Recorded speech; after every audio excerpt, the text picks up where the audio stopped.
Agora vamos falar de indentação. Quem vem de linguagens como C está acostumado com conflitos de estilo de código. Existem muitas opções.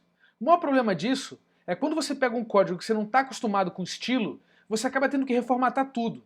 Se for um projeto que usa controle de versão, então, isso dá um problema enorme, porque fica impossível acompanhar o que exatamente mudou, já que toda hora que você pega o código, você muda tudo, porque você reformata todo o arquivo que você está operando.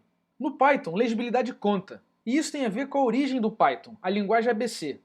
O ABC era parte de um projeto de pesquisa que investigava quais eram as pegadinhas nas linguagens que mais atrapalhavam os programadores. E falta de clareza no código estava no topo da lista.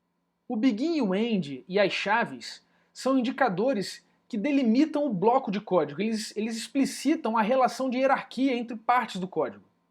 Só que o Python não precisa de um símbolo para isso.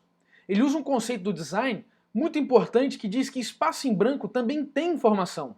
E o ser humano detecta isso na largada. Fica claro pra gente que existe uma relação hierárquica entre a linha 4 e as linhas 5, 6 e 7, porque tem espaço em branco indentando essas linhas. Mas como é que o Python controla a indentação? É por mágica? Não, e é bem simples. Todo comando composto termina com 2 pontos. E o 2 pontos é o delimitador de bloco. A existência do 2 pontos indica para o Python a expectativa de que na próxima linha você vai iniciar um novo bloco de código. E a melhor forma de indentar é sempre usando 4 espaços. Isso inclusive é uma recomendação da PEP 8, que é a Python Enhancement Proposal número 8, que fala sobre o estilo de código Python. Para quem usa o PyCharm é mais fácil ainda, porque ele já te avisa quando você viola as sugestões de estilo do código da PEP 8. Então, quando o Python processa um módulo, ele começa da primeira linha no nível 0 da hierarquia. Então aqui não existe indentação, a gente diz que é o nível 0 da hierarquia. E ele vai processando, processa aqui a linha 1, 2, ele ignora todas as linhas em branco. Qualquer linha que só tenha espaço em branco, seja barra de espaço, seja tab, não interessa, o Python simplesmente ignora e vai para a próxima. Até que ele chega aqui na linha 4, tem um def, e aí ele encontra o 2 pontos. Opa, calma aí que na próxima linha eu espero o início de um bloco. Aí você vem aqui e denta 4 espaços, e agora você tem o nível 1 da hierarquia. Então a gente saiu do 0, na linha 4, para o nível 1. E o Python vê isso pela diferença de indentação. Eu tinha 0 espaços na linha 4, e agora eu tenho 4 espaços na linha 5. E ele vai processando o resto. A linha 6 tem 4 espaços? Tem 4 espaços. Então continuamos na hierarquia nível 1. Linha 7, mesma coisa. Linha 9, mesma coisa. Aí chega aqui embaixo, na linha 17. Legal, continua na hierarquia 1. Está ali processando o for com 4 espaços. Aí chega no final do for, ele identifica que tem 2 pontos, tem um delimitador de bloco aqui.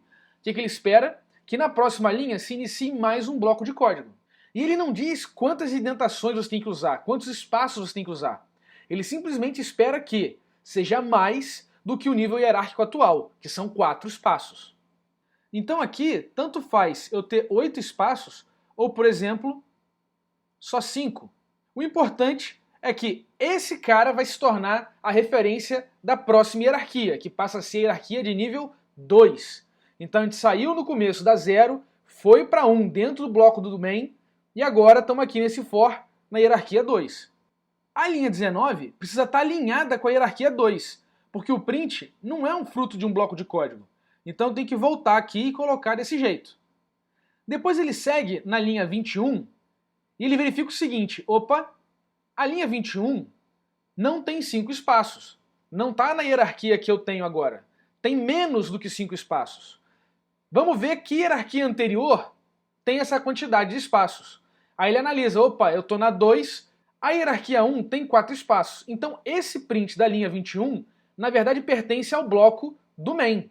E aí ele reduz o controle da hierarquia, voltando para a hierarquia 1. Processa a linha 22 e de novo aqui tem aqui o delimitador de blocos, porque é um comando composto, é o for. O que acontece? Ele espera que na próxima linha tenha uma indentação. Vem aqui na linha 23, ele pergunta, vem cá, a linha 23 tem mais espaços do que a linha 22? Tem. Quantos são? Ah, são 8. Beleza, ele anota aí a hierarquia 2 com 8 espaços. Se eu quiser colocar mais uma linha nessa hierarquia, eu preciso manter exatamente os 8 espaços. E coloco aqui um print, opa. Então veja que não tem problema eu ter aqui a linha 18 com 5 e a linha 23 com 8. Porque o importante para o Python é a relação com a hierarquia anterior. É claro que, como legibilidade conta, você não vai fazer esse tipo de coisa aqui misturando a quantidade de espaço que você vai usar. Mantenha sempre níveis de 4 espaços e seu código vai ficar super legível para todo mundo no mundo inteiro. Vamos rodar esse cara para ver o que acontece. Olha que beleza. Funcionou bonitinho do jeito que a gente esperava. Essa estratégia de indentação de bloco direto na sintaxe da linguagem traz uma pergunta. Como é que eu faço para declarar um bloco vazio? Para isso, o Python tem uma palavra reservada chamada pass. O pass não faz absolutamente nada. Ele é só uma estrutura para você declarar um bloco vazio.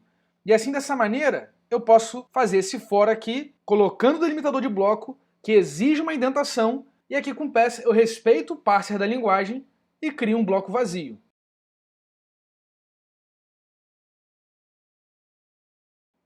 Aí você me pergunta, posso usar tab? Pode, o Python aceita, mas você não vai querer fazer isso. O problema é que existe uma divergência entre o tamanho físico do tab no arquivo e o tamanho que o seu editor de texto exibe para você. O tab é um caractere, assim como o espaço. É o caractere /t. Só que os editores exibem o tab de acordo com a configuração, seja 2, 4, 8 até 16 espaços. Assim fica muito fácil você se enganar. Você acha que ele tem 4 espaços, você acha que seu código está identado, só que na verdade não está. Por isso o pythonista sagaz, a primeira coisa que ele faz quando entra no editor de texto é configurar para usar soft tab.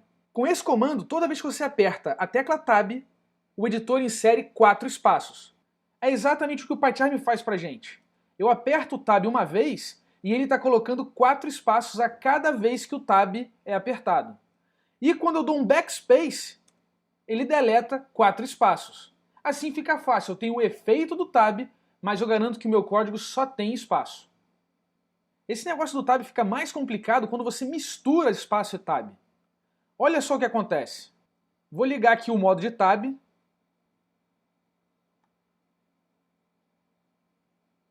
E vou ligar aqui no View, Active Editor, Show White Spaces. Legal. Agora quando eu aperto o tab, de fato ele insere um tab ali. Tá vendo que é diferente? Então aqui na linha 23, eu posso respeitar os 4 espaços da nossa hierarquia 1 e vou substituir aqui a hierarquia 2 por um tab. Observa que visualmente parece que a gente tem 8 espaços, mas na verdade a gente tem 5 caracteres. Tem 4 espaços e um tab. Se você colocar mais um pouco ainda, por exemplo, mais 4 espaços aqui, a confusão só aumenta. E o Python aceita, ó, quando eu rodo, tudo funciona bonitinho. Agora também não é bagunça, porque se você inverter, se eu colocar aqui na verdade 4 espaços aqui e um tab, você vê que ficou diferente. Eu continuo tendo a mesma quantidade de caracteres, mas o Python, para a sua sanidade mental, te avisa que você está usando o tab de maneira inconsistente. Então, para você usufruir de todos os prazeres de usar Python, esquece o tab, foca no espaço. Deixa eu voltar isso aqui.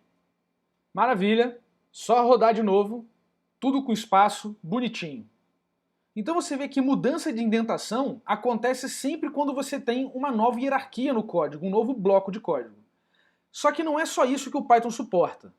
Vamos descer um pouquinho aqui e olha só a linha 31 como é que ela é diferente. Eu tenho um print, que é um comando simples, não tem bloco e nada mais, e eu quebrei ele em 2 linhas. E a linha de baixo, eu tenho aqui 5 espaços, tá vendo? Além da indentação do nível do print. O que acontece é que o Python tem o conceito de linhas físicas e linhas lógicas. Uma linha física é toda ela que termina com /n, como por exemplo a 29, a própria 31, a 32 e aqui ó, a 36. Quando eu quero quebrar um comando em duas linhas, eu posso usar essa barra no final da linha para sinalizar ao parser que a linha continua na próxima. Mas ficar botando barra no final da linha não é um negócio muito legal. Então um recurso legal do Python é que quando você tem a abertura de um parênteses, de uma chave ou de um colchete, você pode quebrar a linha e ele malandramente já sabe que continua na linha seguinte. Então isso aqui não é indentação que influencia a hierarquia. Isso aqui simplesmente é uma continuação da linha anterior, porque tem um parênteses aberto na linha anterior. Então uma melhor versão dessa linha 36 seria envolver toda essa expressão num parêntese só. Pronto, funciona igualzinho. E na PEP8 você encontra mais informações sobre como formatar o seu código para esses casos de quando você quebra a linha com parênteses, chave ou colchete. Legal, agora você já sabe ler código Python e detectar todas as características da estrutura da linguagem.